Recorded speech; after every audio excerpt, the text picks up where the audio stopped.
निकाय चुनाव को लेकर उत्तर प्रदेश में बसपा की मीटिंगों का दौर शुरू हो चुका है। तस्वीरें हम आपको दिखा रहे हैं नवाबगंज के बारात घर के अंदर ये केसर गौतम के द्वारा मीटिंग रखी गई और पार्टी के हर कार्यकर्ताओं तक ये बात पहुंचाई गई कि किस तरीके से बसपा ने जो काम किया है उसको जन जन तक पहुंचाना है। जी हाँ, नवाबगंज में निकाय चुनाव को लेकर बसपा ने ये पूरी मीटिंग जो है वो करी है। केसरी बारात घर के अंदर ये पूरी जो मीटिंग है उसको किया गया, जिसमें कि पार्टी ने जो लगातार बसपा के द्वारा जो काम किया गया था, जब मायावती की सरकार उत्तर प्रदेश में थी, तो किस तरीके से क्षेत्र में हो चाहे उत्तर प्रदेश में हो, किस तरीके से कार्य किया गया था, उस कार्य को अब कार्यकर्ताओं के माध्यम से लोगों तक यानी कि जन जन तक पहुंचाने का संकल्प जो है वो लिया गया। उसी को लेकर एक खास चर्चा जो है वो करी गई। आइए दिखाते हैं हमारे संवाददाता अखलाक अंसारी की रिपोर्ट कि किस तरीके से इस मीटिंग में कौन कौन लोग जो है वो शामिल हुए और क्या मुख्य बिंदु थे जिसको लेकर जो निकाय चुनाव है उसमें बसपा उतरेगी। निकाय चुनाव को लेकर ये पूरी बैठक जो है वो करी जा रही है नवाबगंज के केसरी बारात घर में, जिसमें आपको बता दें कि बैठक में जोन के ऑर्डिनेटर जयपाल सिंह, जगदीश प्रसाद, राजू बाबू पटेल, सुमेर सिंह गौतम, नगर अध्यक्ष बाबू भाई, महासचिव अतीक अहमद, पूर्व सभासद सलीम सिद्दीकी, विधानसभा सचिव हरीश सागर, उमेंद्र देव, आर्य प्रेमपाल, बसपा संभव प्रत्याशी केसर गौतम ने अपनी शादी हॉल खसारी बड़ा कार्य करने के तत्काल मीटिंग बुलाई थी, जिसको लेकर इस मीटिंग में देखिए किस तरीके से जो लोग हैं वो पहुंचे और जन जन तक किस तरीके से ये बसपा के कार्यों को पहुंचाना उसको लेकर एक खास चर्चा जो है वो करी गई। इस मीटिंग में देखिए कि सब लोग यहाँ पर पहुंचे हैं और किस तरीके से जो बसपा में जब बसपा की सरकार थी तो बसपा के द्वारा जो कार्य किए गए थे उसको लेकर यहाँ पर चर्चा करेगी और मीडिया से बात करते हुए यहाँ पर अपनी बातों को भी रखा गया। आर सोनी न्यूज के लिए आप देख रहे हैं बरेली से अखलाक अंसारी की रिपोर्ट।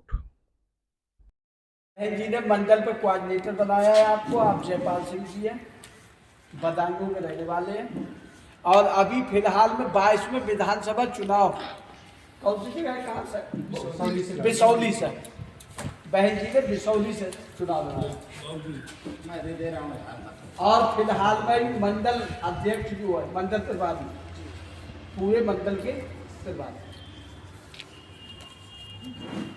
तारीख से शुरुआत कर रहा है। 1 तारीख पर मैं गेला टांडा और लाई खेड़ा 2 सेक्टर की मीटिंग है। पहली मीटिंग है गेला टांडा में। इसमें कौन कौन से बूथ आएंगे और दूसरे है अख्तियारपुर में। इसमें कौन कौन से बूथ आएंगे? गेला टांडा। मैडम आपका नाम जानना चाहेंगे? मैं केसर गौतम और सभी को जय भीम। आज जो मीटिंग हुई है आपके शादी हॉल में किस मुद्दों को लेकर हुई थी? आज ये मीटिंग हुई है, हमारे जिला के पदाधिकारी आए थे जो सेक्टर वाले हैं, हमारे जितने कार्यकर्ता हैं, तो उनको सुझाव दिया गया था। आप निकाय चुनाव जो भाजपा से टिकट मांग रही हैं चेयरमैनी का, क्या मुद्दे हैं आपके जो चेयरमैनी आप लड़ना चाहती हैं? देखिए मुद्दे क्या, मैं उम्मीदवार प्रत्याशी की एक घोषणा जो मेरी पार्टी करेगी उसी पर मैं चुनाव लड़ूंगी। और मैंने ये देखा है कि नगर पालिका का बहुत बुरा हाल है नगर का, और गली गली में बहुत बुरी स्थिति है। वो कार्य मैं गली गली में अच्छे कार्य करूंगी और जो जनता मुझे चुनती है और मैं चुना है, अभी चाह रही जनता कि मैं आपको टिकट मिले, आपको चुनाव लड़ाएंगे। तो आप फुल बहुमत से खड़ी हैं? देखिए मैंने पूरे तन मन के साथ में लगी हुई हूँ और मेरी पार्टी है, जो कार्यकर्ता है, मेरे बड़े पदाधिकारी हैं, उनका मेरा पूरा साथ रहेगा। और जो हमारी बहन जी हैं, तो बहन जी के जो निर्देश रहेगा उसी निर्देश को टिकट देंगे। हमारे चैनल के माध्यम से नवाबगंज की जनता को क्या संदेश देना चाहेंगी? देखिए नवाबगंज की जनता को संदेश यही है कि मेरी नवाबगंज की जनता बड़ा आक्रोश भरा हुआ है उनके अंदर, और उसके लिए मैं अगर मुझे चुन के लाती है बना के नवाबगंज जनता, तो उनके लिए गरीब उनके मैं हित में हमेशा काम करके चली आएगी। नवाबगंज में ये देखा जाता है कि जब चुनाव होता है निकाय चुनाव को लेके तो नगर पालिका का, तो उसमें हिंदू मुस्लिम हो जाता है, क्या आपके भी उसमें कुछ ऐसा होगा? देखिए नहीं, मेरे जब से मैंने अपना समाज सेवी बनी हूँ आई हूँ, सन 2009 से हूँ। जी। तब तक मेरे हित में तो कोई ऐसा रहा ना है और नहीं रहेगा ओके हिंदू मुस्लिम वाला। Okay thank you. और मैं यही प्रार्थना करती हूँ, सबसे गुजारिश करती हूँ कि जैसे मेरे से हित में सब बने रहें, मैं भी उनके हित में हूँ, गरीबन की हमेशा सहायता करती हूँ।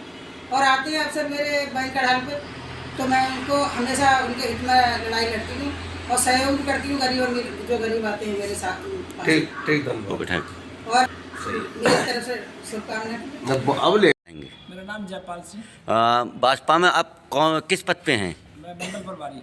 मंडल प्रभारी। आज जो मीटिंग हुई है किस चीज़ को लेकर हुई है? सबसे पहले तो हमने अपने संगठन के लोगों को बुलाया था, जिसमें हम अब सेक्टर पे मीटिंग करेंगे अपने संगठन को मजबूत करने के लिए, क्योंकि निकट भविष्य में नगर निकाय के चुनाव की कभी भी घोषणा हो सकती है। हमें अपनी सभी सीटों पर प्रत्याशी खड़े करके सभी को जिताना है, इसलिए सबसे पहले हम संगठन को मजबूत करेंगे। नवाबगंज में भाजपा में किसे टिकट देंगे निकाय चुनाव को लेकर? नवाबगंज में 4-5 प्रत्याशी हैं जिन्होंने आवेदन किया हुआ है। जैसे डेट आ जाएगी तो आदरणीय बहन जी के समक्ष उन सभी प्रत्याशियों की डिटेल रखेंगे, जो वहाँ से फाइनल हो जाएगा उनको प्रत्याशी। केसर गौतम भी टिकट मांग रही हैं, उनके बारे में क्या कहेंगे आप? ये निर्णय तो हमारा हाईकमान का है, हमारा काम है केवल प्रत्याशियों की सूची आदरणीय बहन जी के समक्ष प्रस्तुत करना। आज किस बात को मीटिंग हुई? संगठन को मजबूत करने के लिए। जाएंगे। आप किस पद पे हैं? मेरा नाम जगदीश प्रसाद है, मैं मंडल प्रभारी हूँ। आज जो मीटिंग हुई है हमारे चैनल के माध्यम से क्या जनता को संदेश देना चाहेंगे? देखिए, आज जो मीटिंग हमारी हुई है, अब इस मीटिंग का उद्देश्य हमारा ये था कि हम सभी लोग सेक्टर अध्यक्ष को बुला करके एक 2 4 5 लोगों को सबसे व्यक्तिगत रूप से संगठन को मजबूत करने के लिए आज हमारी मीटिंग हुई है। कुछ और संदेश देना चाहेंगे? खास संदेश से है कि मैं अपने यहाँ अभी हमारे तभी लोग चले गए, जो यहाँ काफ़ी सेक्टर के लोग मौजूद थे, पदाधिकारीगण और गैर पदाधिकारीगण।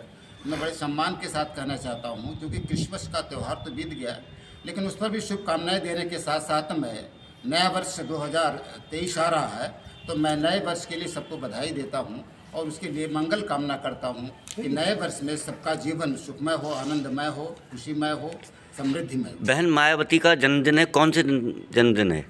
नहीं, बहन जी का जो जन्मदिन मनाया जाएगा, ये बहन जी का जो जन्मदिन मनाया जाएगा, इस जन्मदिन पर हम सभी लोग जैसा बहन जी का आदेश होगा, चाहे जिले स्तर पर मनाया जाए, चाहे मंडल स्तर पर मनाया जाए, चाहे विधानसभा स्तर पर मनाया जाए, उसी हिसाब से हम बहन जी का जन्मदिन मनाते हैं।